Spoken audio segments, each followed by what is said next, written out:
18,611.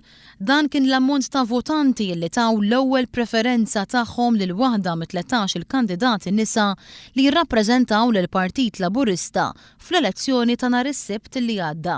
Dan fil-waqt li 304 votanti taw l-ewwel preferenza tagħhom lill-unika kandidata mara tal-Alternattiva Demokratika u 13,579 votant taw l-ewwel preferenza tagħhom lil waħda mill-kandidati nisa tal-Partit Nazzjonalista. Fil-proċess tal-ewwel għadd tal-voti kienet il-kandidata Laburista Mary Louise Coley Preka li kisbet l-ikbar qatt ta' voti, 5,707 voti mis-sitt distrett.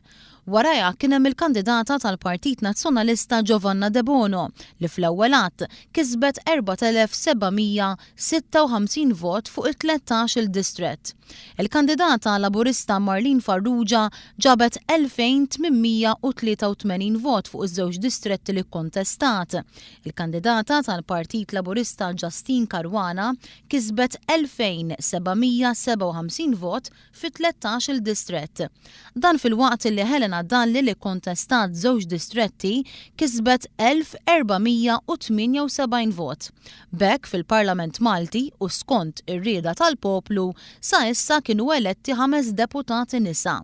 Lorraine Spiteri mill-Konfederazzjoni Maltija tan-Nisa qalet lil One News li tinsab ftit diżappuntata bl-ammont relattivament żgħir ta' nisa fil-Parlament Malti. Biex ikollok demokrazija sħiħa f'ġo pajjiż irid ikollok suppost rappreżentanza tal-membri kollha tas soċjetà li jinkludu kemm l-irġiel kif ukoll nisa ma jagħmilx sens li jkollok rappreżentanza mill-irġiel biss.